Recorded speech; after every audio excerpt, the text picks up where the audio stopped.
Bu yerga faqat yo'l osti yo'lakchasi bo'lishi kerak. Ha, dadasi tez qaytibsiz. Maktabgacha borib qo'ydingizmi bolani? Ya, ana yoqqa yetdim, yo'ldan o'tkazib boradi o'zi. U yoqda katta mashinalar bo'lsa, yuzdan ochiq haydasa, voy bolam, mana mashina urib ketsa-chi.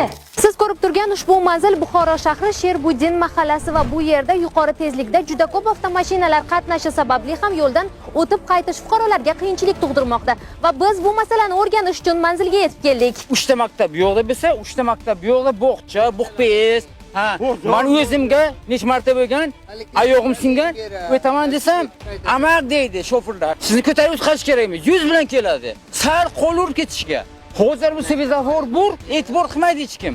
Bu yerga faqat yo'l osti yo'lakchasi bo'lishi kerak. Bu avaryanın sonu soramam gördü. Mani vurup gitti. Ana. Moşayla bir tarafta ikincisi vurup gitti. Men o'qituvchiman, shu maktabga qatnaymiz. Bu yo'lga necha kishini urib ketdi mashina. Men o'zim masalan bilaman-da. O'zimiz ham qo'yqamiz qishga masalan o'tib qaytishga. Tünel qilamiz, tashab ketdi, qilmay. Hozircha-ku meni mikrofonda ko'rib yo'l berishyapti, ammo odatda bu yo'ldan yuqori tezlikda juda ko'plab avtomashinalar o'tib qaytadi va bu ayniqsa bolalarning o'tib qaytishi uchun juda mushkul. Nevara moshindaga qolgan. Bolam tirik qolgan, Xudo saqlagan. Shu yerdan hozir o'tishga o'zimiz qo'rqamiz. 10 minut, 15 minutga zo'r o'tamiz. Loyihaga asosan siz ko'rib turgan mana shu joyda piyodalar o'tib qaytishi uchun yer osti yo'li qurilishi kerak edi va bu tasdiqlangan ham edi. Negadir ishlar chala qolib ketdi.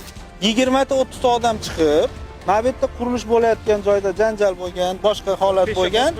To'xtatinglar degan. Ha, qurilish bo'ladi uni. Mana bo'lyapti-ku, mana aylanib chiqinglar. Asal bo'lgani kerak yo'q, faqat tunel kerak. Ha, xo'p, qurib beriladi, muammo yo'q. Tunel bo'ladimi? Bo'ladi, bo'ladi. Eshitdingizmi?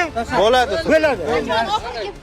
Yo'q, bu yil oxirigacha bo'ladi. Oling. Millar bu mavzuni ham o'z nazoratiga oladi va biz manzilga yana qaytamiz.